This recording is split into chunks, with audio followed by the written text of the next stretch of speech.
Espero terminar las 2 horas del sermón. Lucas, capítulo 7. Los que nos acompañan, llevamos una serie expositiva, es decir, vamos llevando versículo por versículo. Hemos ya cubierto en esta iglesia Romanos, hemos cubierto primera, segunda, tercera de Juan, los primeros 5 versículos de Apocalipsis, hemos cubierto Gálatas, y ahora pues estamos en Lucas, ya vamos por el capítulo 7 de Lucas, y hoy estaremos leyendo, estudiando desde el versículo 18 hasta el versículo 35. Lucas capítulo 18, Lucas capítulo 7, versículo 18 hasta el versículo 35. En reverencia a la palabra les voy a pedir que se ponga de pie conmigo, entendiendo que es la voz de Dios que es hablada a través de su palabra. Cuando la Biblia habla, Dios habla, y confiamos que Dios hablará a nuestras vidas a través de su bendita palabra. ¿Lo tenemos, amada iglesia? Dice la palabra del Señor: los discípulos de Juan le dieron las nuevas de todas estas cosas, y llamó Juan a 2 de sus discípulos y los envió a Jesús para preguntarle: ¿eres tú el que había de venir, o esperamos a otro? Cuando pues los hombres vinieron a él, dijeron: Juan el Bautista nos ha enviado a ti para preguntarte: ¿eres tú el que había de venir, o esperamos a otro? Y en esa misma hora sanó a muchos de enfermedades y plagas y espíritus malos, y a muchos ciegos les dio la vista.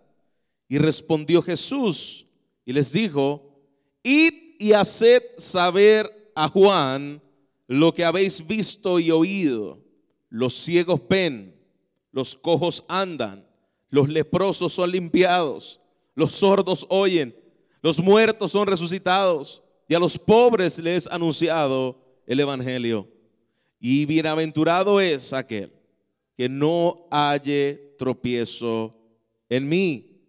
Cuando se fueron los mensajeros de Juan, comenzó a decirle de Juan a la gente: ¿qué viniste a ver al desierto? ¿Una caña sacudida por el viento? ¿Mas qué viniste a ver? ¿A un hombre cubierto de vestiduras delicadas? Ve aquí que tienen vestiduras preciosas y viven en deleites, y en los palacios de los reyes están. Mas ¿qué saliste a ver? ¿A un profeta? Sí, os digo, y más que un profeta. Este es el que está escrito: he aquí envío mi mensajero delante de tu faz, el cual preparará camino delante de mí, delante de ti. Os digo que entre los nacidos de mujer no hay profeta como Juan el Bautista, pero el más pequeño en el reino de Dios es mayor que él. Y todo el pueblo y los publicanos, cuando lo oyeron, justificaron a Dios bautizándose con el bautismo de Juan. Mas los fariseos y los intérpretes de la ley desecharon los designios de Dios respecto de sí mismo, no siendo bautizados por Juan. Y dijo el Señor: ¿a qué pues compararé los hombres de esta generación? ¿Y a qué son semejantes? Semejantes son a los muchachos sentados en las plazas, que dan voces unos a los otros diciendo: os tocamos flautas y no bailaste, os endechamos y no llorasteis. Porque vino Juan, que ni comía pan, ni bebía vino, ni decir demonio tiene. Vino el Hijo del Hombre, que come y bebe, y decís: este es un comelón y bebedor de vino, amigo de publicanos y de pecadores. Mas la sabiduría es justificada por todos sus hijos. Padre, gracias por tu palabra. Ella es útil para enseñarnos, consolarnos, redarguirnos, instruirnos, a fin de que todo hombre sea perfecto, preparado para toda buena obra, Señor. Y rogamos, Señor, que esta verdad de tu palabra sea afirmada en nuestras vidas, que el Espíritu Santo sea trayendo convicción de pecado a nosotros, sea trayendo convicción de juicio y convicción, Señor, de justicia. Tú lo haces a través de tu palabra. Ella es viva y ella es eficaz. Dependemos, Señor, de tu Espíritu. En Cristo Jesús oramos. Amén. Puede sentarse, iglesia. Quisiera comenzar con una pregunta, este sermón en el día de hoy. Sin contar al Señor Jesucristo, Él no lo contamos en el día de hoy, en el sentido de la pregunta que voy a hacer. Sin tomar en cuenta a nuestro Señor, ¿quién es el personaje más importante? Que sabemos que ya es Cristo, pero fuera de Cristo o añadiendo a Jesús, ¿quién es el ser o el personaje más importante a través de la historia de la humanidad? ¿Quién es, usted piensa que es ese ser que más impacto ha tenido, más influencia ha tenido a través de toda la historia? Solo piense en alguno de ellos. ¿Quién piensa usted? Me está tomando el sermón de antemano. En el mundo hemos visto que muchos piensan que Cristóbal Colón es el hombre más famoso después de Jesús, porque descubrió América. Algunos piensan que Albert Einstein, por causa de los descubrimientos de la ciencia, fue uno de los hombres más influyentes en toda la historia. Otros dicen Leonardo da Vinci. Otros dicen, cuando se hace encuesta en medio de las redes sociales o otros medios de encuesta, dicen que Isaac Newton. Dice definitivamente que nadie como Isaac Newton. En tiempo reciente, en medio de la sociedad moderna en los Estados Unidos, algunos dicen que Martin Luther King Jr., porque fue un hombre que tuvo influencia en base a lo que el racismo aquí representaba o representa. En las bases religiosas, algunos le preguntaron quién es el personaje más influyente a nivel nacional y otros dijeron Billy Graham como uno de los personajes más influyentes en medio de la nación americana. Y podemos seguir preguntando. Le preguntas a los judíos y te van a decir Moisés. Moisés es el hombre más influyente de la nación. Otros te pueden decir como judío, vuestro padre Abraham, el padre de la fe, el hombre más influyente en medio de nuestra historia como hebreos. Pero esa pregunta se le hicieron a Jesús y Jesús contestó lo mismo que el hermano Jorge. El personaje más importante luego de mi persona, que él llamó mayor que todos los profetas habidos en todo el Nuevo y Antiguo Testamento, dijo que entre todos los hombres el más importante que ha caminado sobre la faz de la tierra después de él se llamaba Juan el Bautista. Y es muy interesante, ya vamos a ver por qué, porque Juan no tiene muchas cosas especiales en el sentido comparado con Moisés, comparado con Elías. Moisés abrió el mar en dos, Moisés hizo milagros, Elías hizo milagros, Eliseo hizo milagros, hombres que hicieron cosas increíbles a los ojos de la humanidad. ¿Cuántos milagros hizo Juan el Bautista? Ni uno. Ni un solo milagro hizo Juan el Bautista. Sin embargo, cuando Jesús habla de él, dice de entre todos los hombres, Juan es el mayor de todos. Ahora, en manera de repaso, ya hemos visto a través de Lucas cómo él enfatiza quién era precisamente Juan el Bautista. Pero yo quiero que volvamos a repasar quién era Juan el Bautista. ¿Usted se acuerda? ¿Y papá de Juan cómo se llamaba? ¿Recuerda? Zacarías. ¿Usted recuerda lo que le pasó a Zacarías cuando nació Juan? Él le quería poner Zacarías Jr., Dios lo dejó mudo y le vas a poner por nombre Juan. Y era hijo también de Elizabeth, aquella mujer que se encontró con María y en el vientre de la madre, ahí salta Juan el Bautista, el único hombre que dice la Biblia que fue lleno del Espíritu Santo desde el vientre de su madre. Nadie en la historia ha podido tener una bendición como la que ha tenido Juan. lleno del Espíritu desde el vientre de la madre, con una encomienda especial de hacer camino al Señor Jesucristo. Juan, padre y madre piadosos, madre estéril, por años no pudo tener hijo.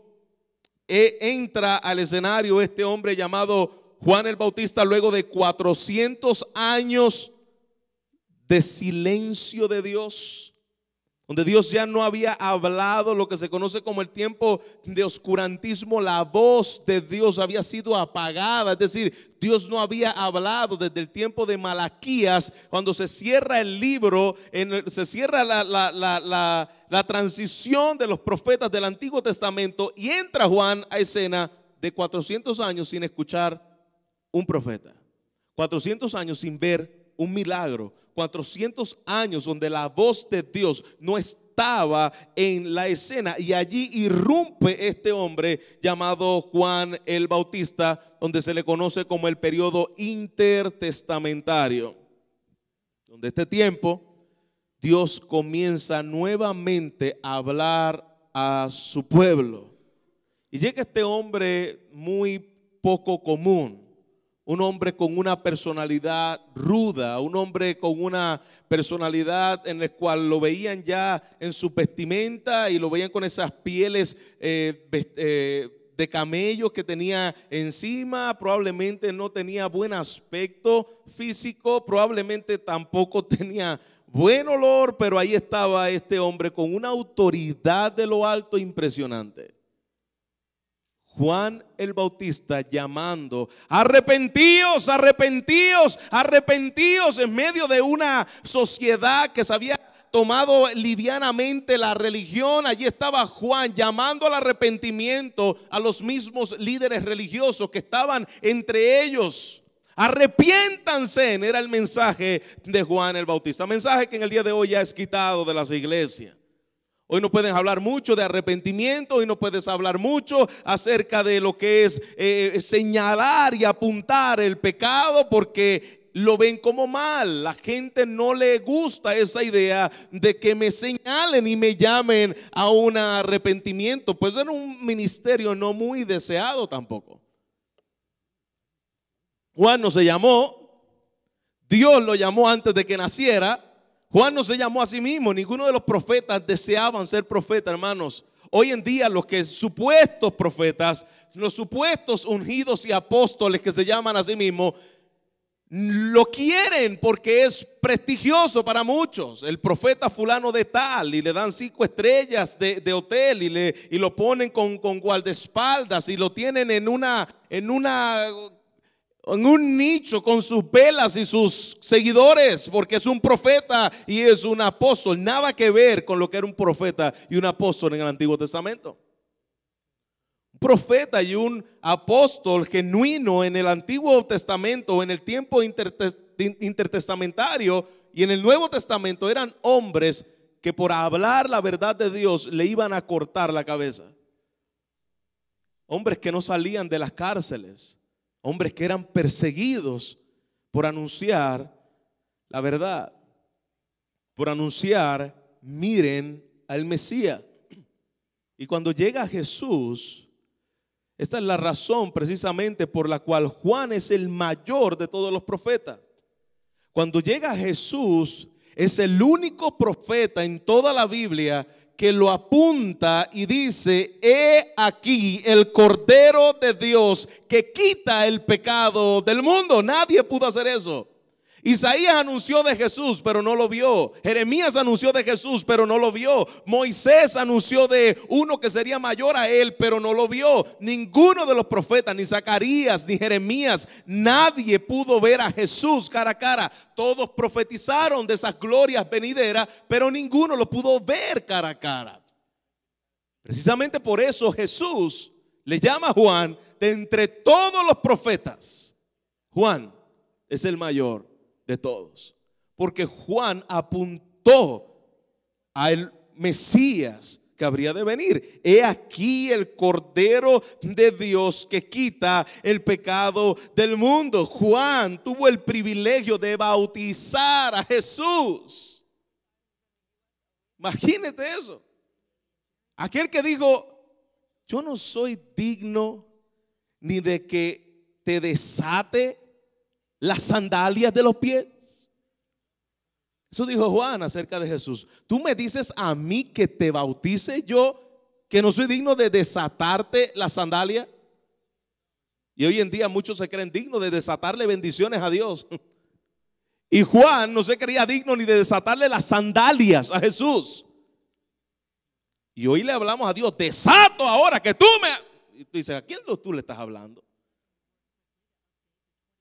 Juan decía, ni de las sandalias soy digno de Dios desatarle a Jesús.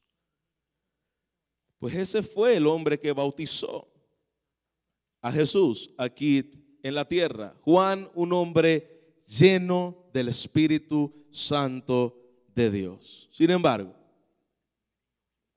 cuando los discípulos ven que Jesús, recuerda la última vez que estuvimos aquí reunidos, Jesús hizo un milagro, resucitó al hijo de la viuda de Naín, ¿recuerda?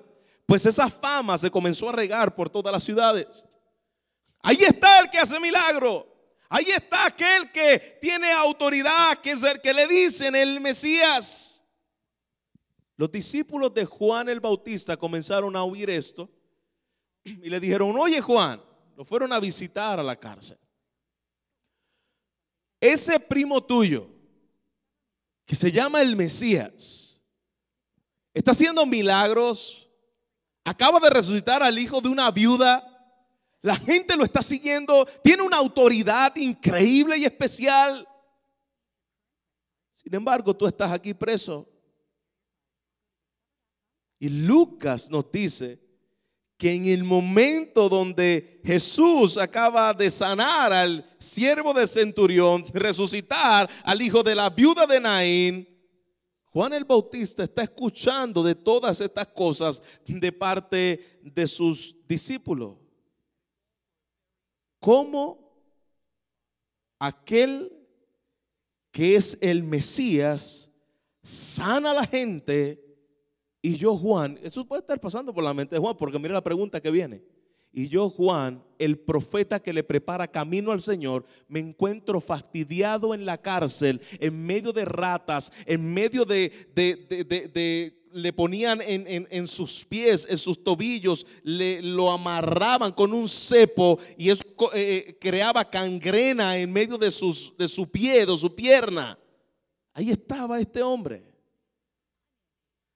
Ahí estaba Juan el Bautista diciendo, espérate, él está haciendo milagro, él está sanando a la gente, él es el que yo bauticé, yo lo apunté y dije, aquí el Cordero de Dios que quita el pecado del mundo, pero yo también dije, ya el hacha está puesta a la raíz de los árboles y todo aquel que no da buen fruto será cortado y echado al fuego. Juan estaba esperando un Mesías que viniera a cortar cabeza, es decir, un Mesías que hiciera justicia a Israel, un Mesías que hiciera justicia a aquellos que estaban en pecado porque pensaban que Jesús venía a lo que él viene a hacer en la segunda venida. En la primera venida él vino como cordero, en la segunda venida él viene como león. En la primera no abrió su boca.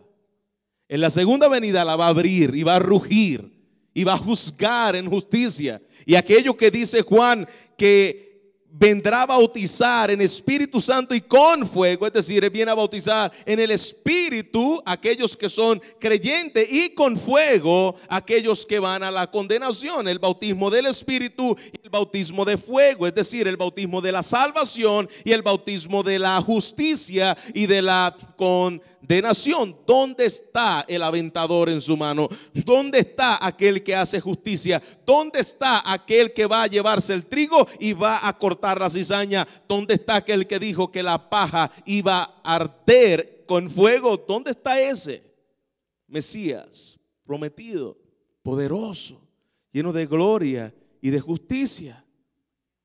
Jesús no estaba cumpliendo con la imagen de Juan. ¿Qué está pasando con este Jesús? No está haciendo. Los discípulos lo persiguen. Aquí yo estoy en la cárcel, yo no veo defensa de ese Mesías. Si él es el Mesías que habría de venir, yo no creo que Juan tenga una duda en el sentido de apostatar, es decir, de que Juan es un hombre de Dios, Juan es un hombre genuino, un profeta genuino de Dios, pero como profeta genuino de Dios está diciendo, ¿dónde está la liberación de ese Mesías a nosotros en medio del sufrimiento? ¿Por qué no abre el terremoto como lo hizo, recuerda, con Pedro? ¿Por qué no abren un terremoto? Juan está escribiendo desde la cárcel, le está enviando a los discípulos desde la cárcel. ¿Por qué no hace algo? ¿Por qué permite Dios que un hombre de Dios, un profeta de Dios, esté solitario en una cárcel teniendo el llamado y el propósito por el cual Dios lo llamó? Y esa pregunta que tenía Juan no es diferente a las preguntas que tenemos nosotros en el día de hoy aquí sentados. Tenemos las mismas preguntas en el día de hoy. ¿Por qué permite Dios que los justos sufran? ¿Por qué permite Dios que en medio del servicio a Él no vemos respuestas de Dios? ¿Por qué permite Dios esta tragedia? ¿Por qué permite Dios esta persecución? ¿Por qué no responde a la súplica que le estoy diciendo? Señor, sáname, Señor, respóndeme, y no responde Dios. ¿Te ha pasado o no ha pasado? ¿O será que Juan es diferente a ti? Que tú eres tan espiritual y estás en un nivel de madurez increíble. No, Juan y tú y yo somos iguales. Vienen momentos en los cuales decimos, ¿por qué Dios no respondes? ¿Por qué Dios no estás en medio de nosotros? ¿Qué ha pasado? Dios, ¿será realmente el que habría de venir? Imaginémonos, vayamos, transportémonos a la historia y vayamos donde estaba Juan, allí en la cárcel.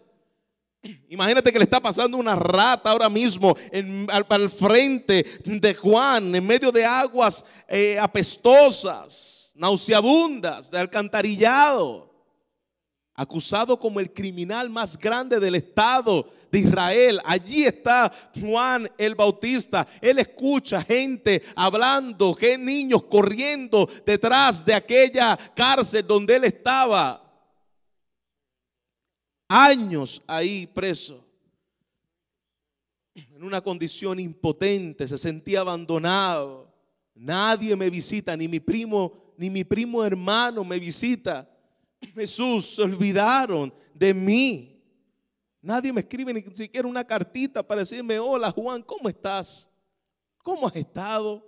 Nadie, todos se olvidaron de mí. No quieren saber de mí. ¿Qué les hice yo a ellos?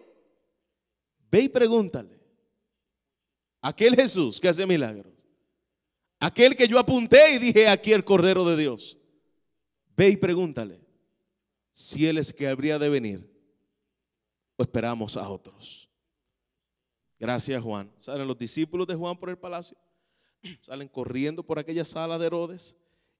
Rápido, antes que los capturen, probablemente también a ellos le daban oportunidad de alguna visita. Salen del palacio, ven a un hombre tal vez con pelo ahondado, allí como caracterizan a lo que es un judío. Lo ven predicando, llamando a los demás al arrepentimiento, sanando a los enfermos. Dice, allí está Jesús, vamos donde Él, porque Juan nos envió a Él. Y van donde Jesús y le dice, tengo una pregunta de parte de tu primo Juan, que está en la cárcel y tú no lo has ido a ver. Y la pregunta que tengo para ti, Jesús, es que si tú eres el Mesías que habría de venir, dice Juan, o tenemos que esperar a otro. Fácilmente Jesús pudo haber dicho, pero ¿cómo le pasa por la mente a Juan esta pregunta? Obvio que yo soy el Mesías que habría de venir. Y mira cómo él le contesta. Respondió Jesús y les dijo, id y haced saber a Juan las cosas que oís y veis. Los ciegos ven, los cojos andan, los leprosos son limpiados, los sordos oyen, los muertos son resucitados, a los pobres les ha anunciado el evangelio. Él está citando Isaías. Toma Isaías y dice, mira, lo que habló profeta Isaías acerca del Mesías que venía, aquí está cumplido. Los cojos ven. Inclusive hay algo que no está en lo que sí está literal en este versículo en Isaías. Ese versículo termina diciendo: y a los presos les es anunciada libertad. Pero eso no se lo dijo a Juan. ¿Sabe por qué no se lo dijo a Juan? Porque Juan no iba a recibir libertad. Está hablando de unos asuntos espirituales, y Juan, al escuchar eso, puede decir: pero si yo estoy preso, ¿por qué aquí dice que a los presos le van a hacer, se le va a dar libertad? A Juan no le dijo eso, le dijo todo lo que decía Isaías, pero eso no se lo dijo. Así que le está diciendo, cualquiera pensaría: mira, dile a Juan, vamos a ir a este asunto. Sí, yo soy el Mesías y punto, díselo, vete. Pero eso no fue lo que hizo Jesús. Jesús comenzó en aquel momento a hacer milagros inmediatamente. Mira, si tú quieres saber si el Mesías, esto era lo que decía que iba a suceder cuando el Mesías viniera, y comenzó a sanar a diferentes personas. No le dijo nada a Juan, se quedó callado, solamente comenzó a sanar personas. Y le dice, cuando se fueron, no, versículo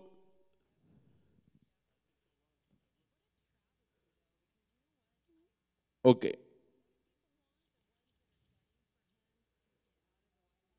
Ok, versículo 23. Y a los pobres les ha anunciado el evangelio, cuando está citando Isaías 35, versículos 5 al 6, también Isaías capítulo 61, versículo 1. Le dice: y bienaventurado es aquel que no haya tropiezo en mí. ¿Ok? ¿Entendieron?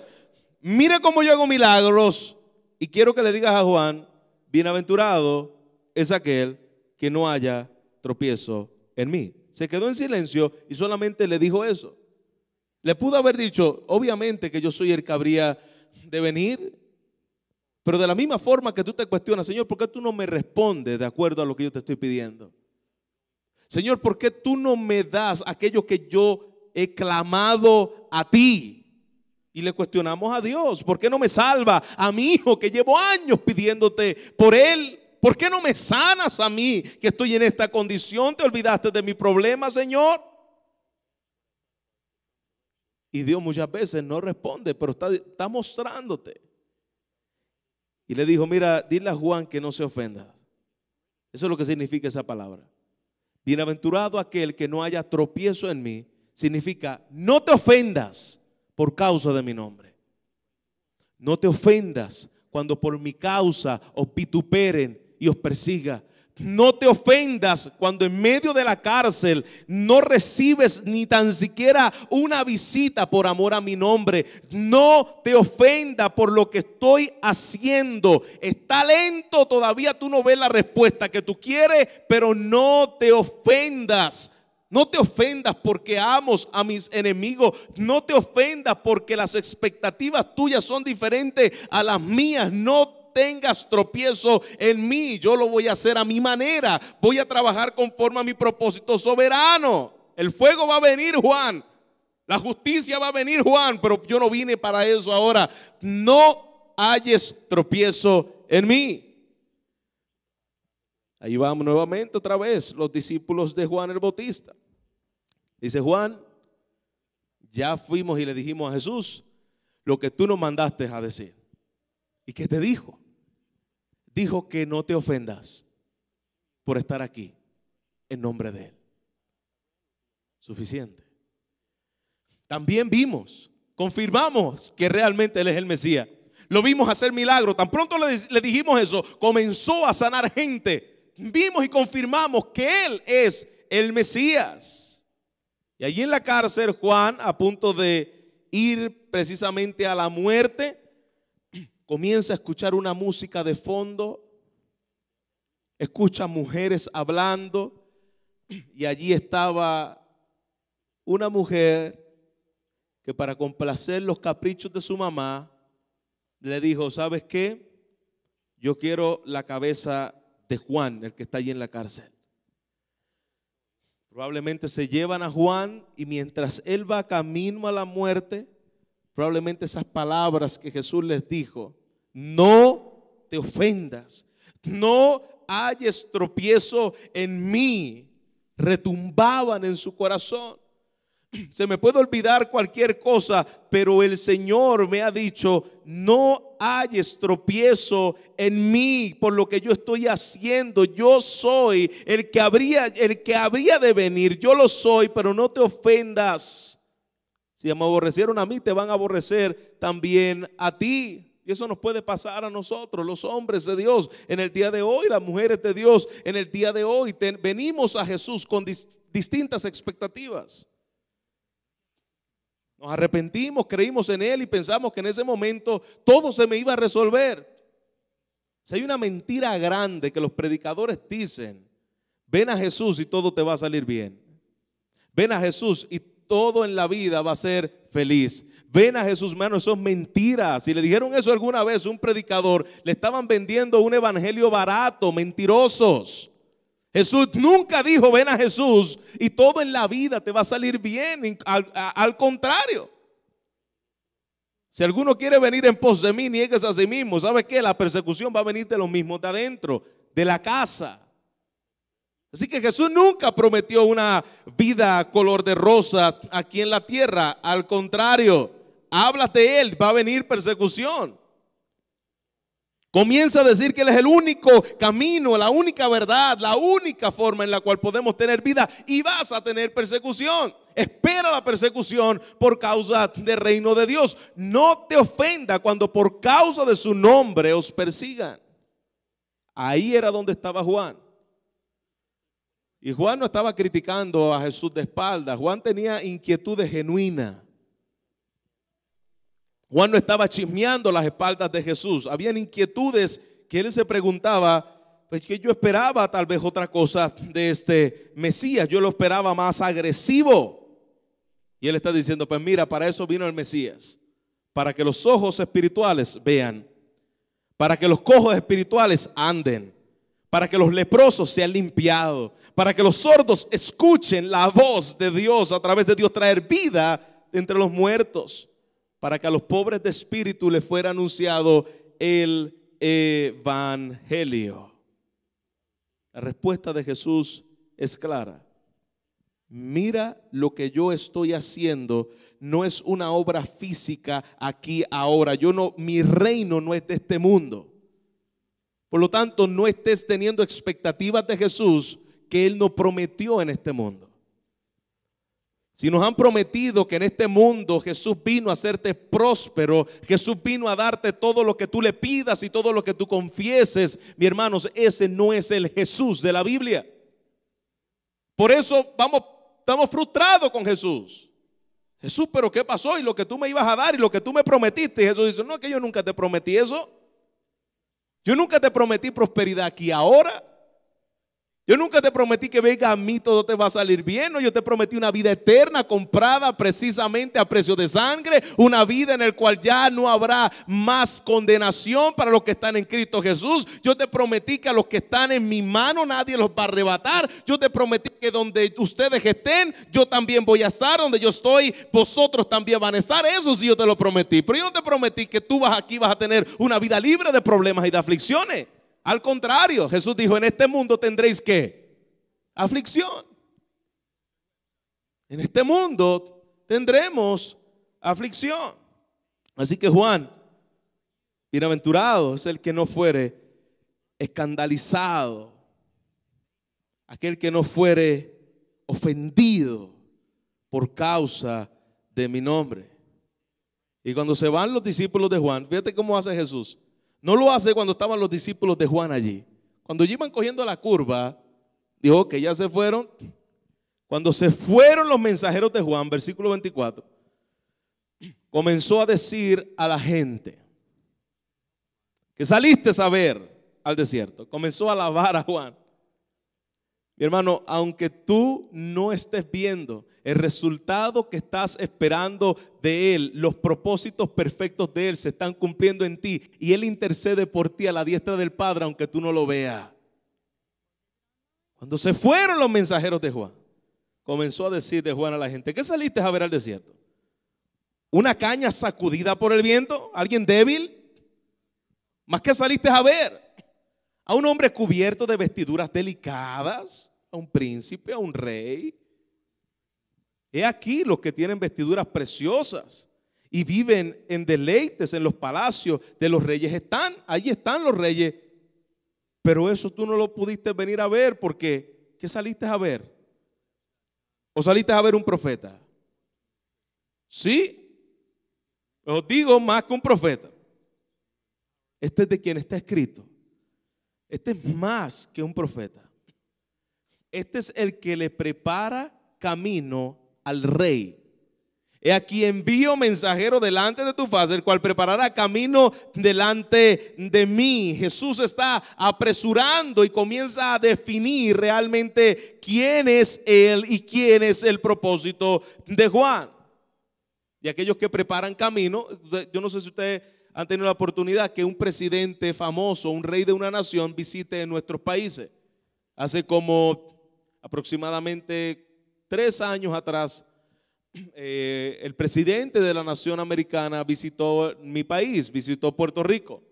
Y recuerdo que todas las calles que por años estaban llenas de hoyos, todas las paredes sucias, todas las avenidas llenas de basura fueron limpiadas, todos los hoyos fueron tapados, las paredes fueron pintadas. ¿Por qué? Porque venía el presidente de la nación. Esos son los que envían adelante para que el rey, o en este caso el presidente, pudiera ver una ciudad representable. Pues eso es lo que representaba Juan. Juan estaba tapando los hoyos, es decir, Juan estaba preparándole el camino para que cuando el rey viniera, la gente tuviera un corazón arado por el Espíritu Santo, tratado por el Espíritu Santo para responder en arrepentimiento. Y le dice, este Juan no es una caña movida por el viento. Este Juan no es como los reyes que se visten en el palacio. Y esa simbología que utiliza de una caña que es movida por el viento y las vestiduras delicadas de los reyes del palacio era lo que estaba en la moneda en el tiempo donde vivía Jesús, que era la cara de Herodes. Y allí había precisamente junto con la cara de Herodes un símbolo de una caña, y a Herodes vestidos con vestiduras delicadas. En otras palabras, le está diciendo, eso no es el propósito de Juan.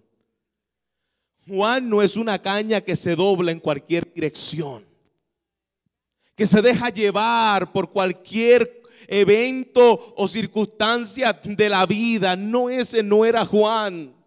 Juan es un roble parado, alto, fuerte, vestido de ropas de pelos de camello, con un cinto de cuero, con una persona ruda, fuerte, con voz de autoridad de Dios. Este es Juan. Y le dice, él es el que Malaquías capítulo 3 versículo 1 dice. Él es el que cumple la profecía de aquel que viene a preparar camino al Señor. Ese hombre que ustedes ven ahí tal vez en una cárcel fue el que Dios llamó para que apuntara a mi persona. Versículo 28 dice, y os digo que entre los nacidos de mujer, mayor que cualquier otro, este profeta, no hay mayor profeta que él. Nadie como él. ¿Por qué? Porque nadie le preparó el camino al Señor. Moisés no le preparó el camino al Señor. Malaquías no le preparó el camino al Señor. Amós no le preparó el camino al Señor. Zacarías no le preparó camino al Señor. Juan le preparó camino al Señor. Pero, fíjate qué poderoso, de todos los profetas, el único que le preparó camino al Señor, el cual es mayor que todos, fue Juan. Pero mira qué interesante dice ahí. Pero el más pequeño en el reino de Dios es mayor que él. ¿Quién es el más pequeño en el reino de Dios? Nosotros. Todos los que vinimos después, los más pequeños en el reino de Dios, es más grande que Juan el Bautista. Pero esto es impresionante. ¿Cómo es posible de que Juan siendo el mayor de los profetas, nosotros que somos los más pequeños, o cualquiera, es decir, cualquiera que viene después de él, el más pequeño en el reino de Dios, es mayor que Juan. ¡Wow! ¿Por qué nosotros o aquellos más pequeños que vinieron después de Juan son mayores que Juan? Porque aquí no está hablando de categorías, de jerarquías.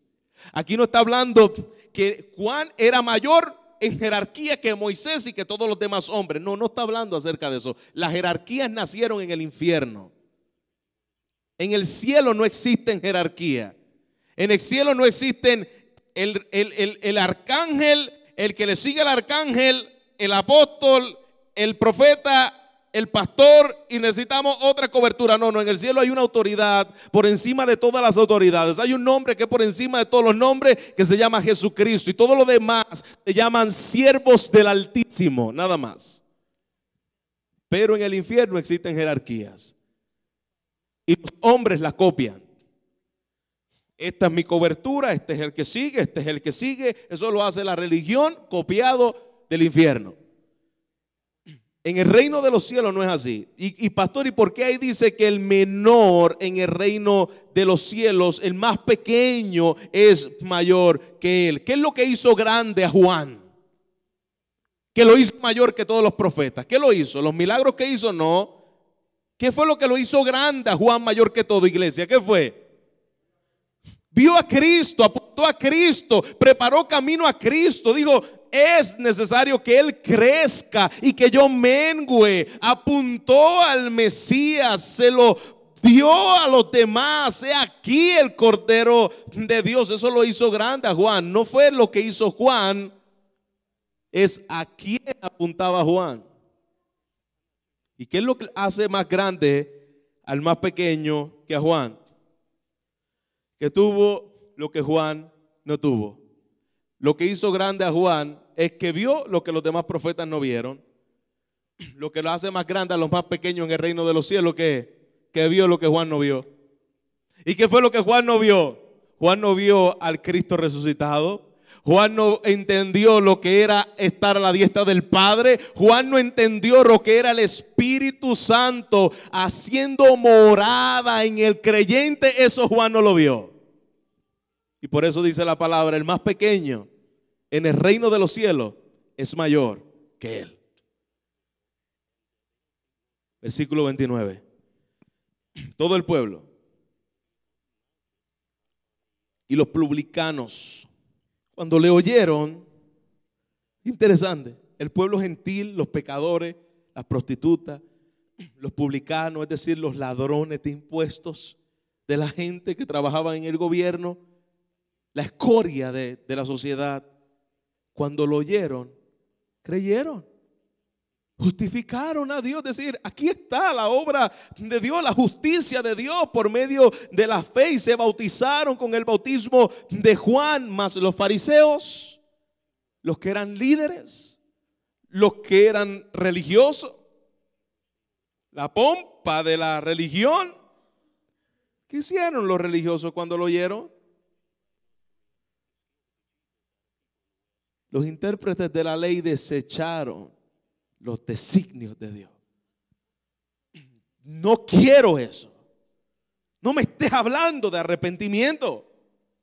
Lo rechazaron los designios de Dios respecto de sí mismo, no siendo bautizado por Juan. Es decir, yo no tengo necesidad de arrepentirme. Eso deja hacer a los publicanos, pero nosotros ya estamos siendo justificados. Tenemos la ley de Dios. En otras palabras, teniendo en cuenta que los líderes religiosos de aquella generación habían rechazado el mensaje de Juan, y lo que Jesús les mostró que iba a hacer con ellos: esta gente yo los voy a cortar, van a ser cortados. Y dijo el Señor, aquí voy a comparar a los hombres de esta generación, es decir, aquellos que estaban allí, aquellos religiosos que se justificaban a sí mismos a través de sus obras. ¿Qué puedes comparar a los hombres de esta generación? En Puerto Rico hubiese dicho, esta gente ni baila ni deja de bailar. No sé cómo dirían en México o en El Salvador. Esta gente no quiere, no hace, pero tampoco deja hacer. Son semejantes a los muchachos sentados en las plazas. ¿Y cómo son estos muchachos sentados en las plazas? Bueno, dan voces los unos a los otros diciendo: o tocamos flauta y no bailaste, o se endechamos y no llorasteis. Le dimos lo que ustedes querían, era alegría, pues aquí está. Querían llorar, pues aquí está. Eso hacían los muchachos en las plazas y cobraban. Tocaban en los funerales, tocaban la alegría y en la fiesta y le cobraban una propinita. Pero dice: pero con ninguna te conformaste. Vino Juan el Bautista, que Juan no comía pan, no tomaba vino, y decía: este hombre tiene un demonio.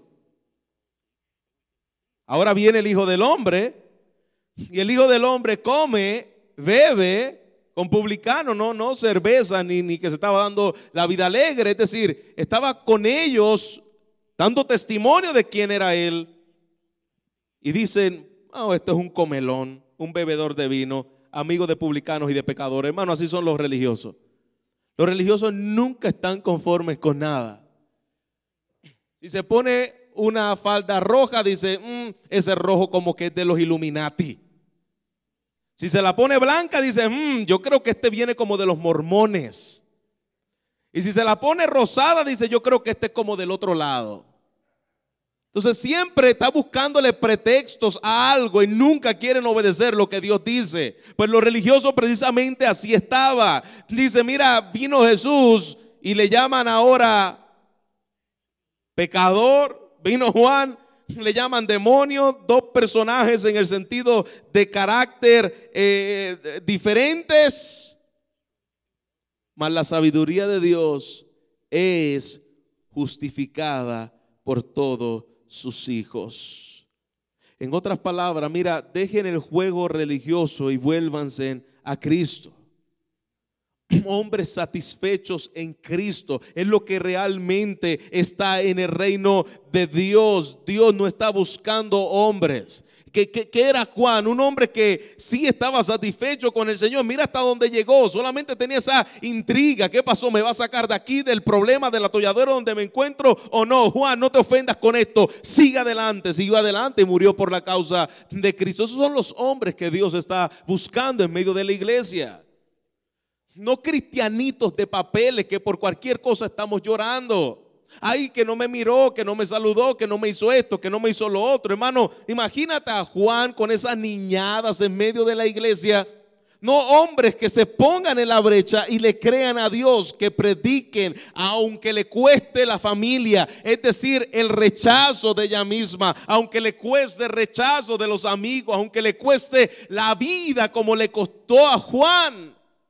Si tú me enviaste aquí, yo voy a hacer lo que tú me enviaste a hacer. Yo quiero vivir para conocer a Jesús. Yo quiero vivir para proclamar a este Jesús. Es que ya no me está dando resultado. Yo dije que es necesario que Él crezca para que yo mengüe. Pero cuando me empezó a menguar, ya dije: Señor, yo creo que ya mejor no voy a cantar esa canción. Esa famosa canción conocida, yo quiero más de ti, ¿no? Habitar en tu presencia, menguar, quizás a la que cantaba Juan, para que crezcas tú y cada día seré más como tú. Quebranta mi corazón, quebranta mi vida. Ok, ahí lo voy a empezar a hacer. Pregúntale si Él era el Mesías que habría de venir o esperamos a otro. ¿Acaso no le estabas pidiendo a Jesús que Él que Él crezca y que tú mengues? Pues eso es lo que está haciendo contigo Juan. Él está creciendo y tu ministerio se está acabando. Te van a cortar la cabeza, vas a morir. Tu oración fue contestada. Está menguando, Cristo está creciendo. Ay, es que cantarlo es fácil, pero vivirlo quebranta mi corazón, quebranta mi vida. Te entrego mi voluntad. Gracias, siempre fue mía, pero qué bueno que te diste cuenta que entregaste mi voluntad. Pues ahora voy a comenzar a hacerlo, voy a comenzar a quebrantar tu corazón, a quitar los ídolos de tu corazón.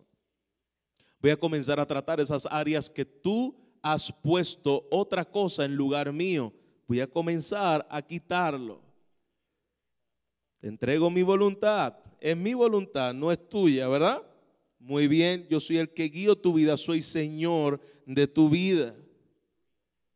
Todo lo que tengo es tuyo, gracias. Yo lo sé, todo lo que tú tienes es mío. Cuando te lo quites, no me preguntes por qué. Pregúntale si eres el que habría de venir o esperamos tal vez a otro.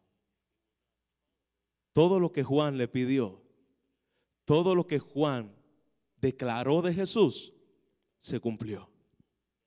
Solo que Juan no entendía lo que dice la Biblia de los hispanos, que del dicho al hecho hay un largo trecho.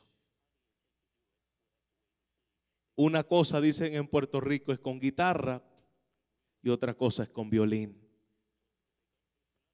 Es fácil jactarte y hablar de lo que tú sabes de Jesús, de lo que le está pidiendo a Jesús. Ten mucho cuidado con lo que tú cantas. Ten mucho cuidado con lo que tú le dices a Dios, porque a veces nos acostumbramos a cantar de tal manera que olvidamos lo que estamos cantando, y cuando nos damos cuenta que Dios escucha lo que tú cantas, comenzamos a pelear con Dios. Pregúntale, Dios me abandonó, Dios se olvidó de mí, no está haciendo lo que tú le dijiste que él hiciera contigo. Está quebrantando, está haciéndote menguar a ti y que él crezca en ti. Y eso no solamente lo va a hacer con Juan, eso lo hizo con Pablo también. ¿Te acuerdas, Pablo? ¿Qué hizo con Pablo? Pablo a Juan le dio la virtud que ningún profeta tuvo: ver cara a cara al Mesías y apuntarlo. A Pablo le dio la experiencia que ningún apóstol tuvo. ¿Qué hizo Pablo? Pablo fue al tercer cielo, vio cosas que nadie ha visto y que nunca le fue permitido revelar. Fíjense bien, Pablo va al tercer cielo, ve cosas que nunca vemos un libro que dice Primera del Cielo capítulo 5. No hay primera del cielo, ni segunda del cielo, ni tercera del cielo, porque Dios no le permitió que las grandezas de las revelaciones de Pablo las escribiera en ningún lugar. Por eso si viene por ahí alguien después de comerse un Whopper Junior triple y dice que tuvo una visión de que fue al cielo y que allí vio a Michael Jackson y a la abuelita y a Panchito, mi hermano, tenga mucho cuidado con esas revelaciones. Porque hay un hombre que sí fue al cielo, y por causa de las revelaciones que tuvo en el cielo, ¿tú sabes lo que hizo Dios para que él menguara y Cristo creciera en él? Le envió un mensajero de Satanás para que le abofeteara. Es decir, escúchame bien, le envió un mensajero, un aguijón en la carne, un mensajero de Satanás para que lo abofeteara. ¿Y qué significa ese abofetear y ese aguijón en la carne? Bueno, que para que las grandezas de las revelaciones no se enaltecieran sobremanera, Dios le envió eso. Un demonio. No era que Pablo estaba siendo poseído por demonios, pero habían personas que estaban atacando el ministerio de Pablo, precisamente guiados por mismos demonios. Pero ¿qué hacían esos demonios o esas personas que atacaban el ministerio de Pablo? Que Pablo se mantuviera con los pies en la tierra. Que Pablo se mantuviera entendiendo que él tenía que menguar para que Cristo creciera. ¿Y sabe lo que le dijo? Mira, te he rogado 3 veces que quites de mí este aguijón. ¿Y sabe lo que le contestó el Señor? Bástate de mi gracia, porque mi poder se perfecciona cuando tú eres débil. ¿Por qué? Porque cuando tú menguas, yo crezco. Y cuando yo crezco, la gente ve a Cristo en ti. No ve tu fuerza, no ve tus habilidades, ve la dependencia tuya de mí. Por lo tanto, yo te tengo que mantener con los pies en la tierra para que no te, Puerto Rico diríamos, no se te suban los humos a la cabeza. Para que te mantengas tranquilo aquí abajo. Eso lo hace con todos los siervos de Él. Bienvenido al Reino 101. Bienvenido a la vida cristiana. Bienvenido a lo que es vivir conforme a la piedad. Bienvenido a lo que es ser un ministro de la palabra de Dios. Yo quiero, decía el apóstol Pablo, mi fin es conocerle a Él. Mi fin es vivir para Él. Mi fin es morir para Él. Decía Charles Spurgeon, llénate del fuego de Dios, llénate de la pasión de Dios y que la gente te vea arder en llamas para Él. Eso es la vida del Señor. En medio de aflicciones, en medio de sufrimiento, en medio de padecimientos y persecución, yo sé que todo lo está usando Dios para su gloria. Yo sé que todo lo está usando Dios para hacerlo Él famoso y para hacerme a mí dependiente a Él. No hay ni una sola palabra que Jesús haya dicho que no se haya cumplido. No le falló a Juan y tampoco te va a fallar a ti. Todas sus promesas son fieles y verdaderas. Dios no se queda con nada de nadie, ni tampoco es deudor de nadie. Iglesia, Él no va a fallarte, jamás. Aunque esté a punto de la muerte, aunque vengan ahora y te lleven preso y tengas que vivir por causa del evangelio lo que vivió Juan, yo quiero que tú te acuerdes que allí en la cárcel Él no te va a fallar. No te ofendas cuando estas cosas pasen. No te ofendas cuando te persigan. No te ofendan cuando te rechacen por causa de Él. Él no te prometió menos. No te ofendas, Él es digno de eso. Él no te va a fallar. Él va a permanecer fiel. Permanece fiel hasta la muerte. Bendito sea el nombre de nuestro Señor. Padre, gracias por tu verdad. Gracias por tu palabra. Señor, queremos honrarte a través de las circunstancias de nuestra vida. No queremos ser como aquellos religiosos que buscaban siempre falta, buscaban siempre cosas. Estaban ciegos, duros de corazón. Gracia eterna.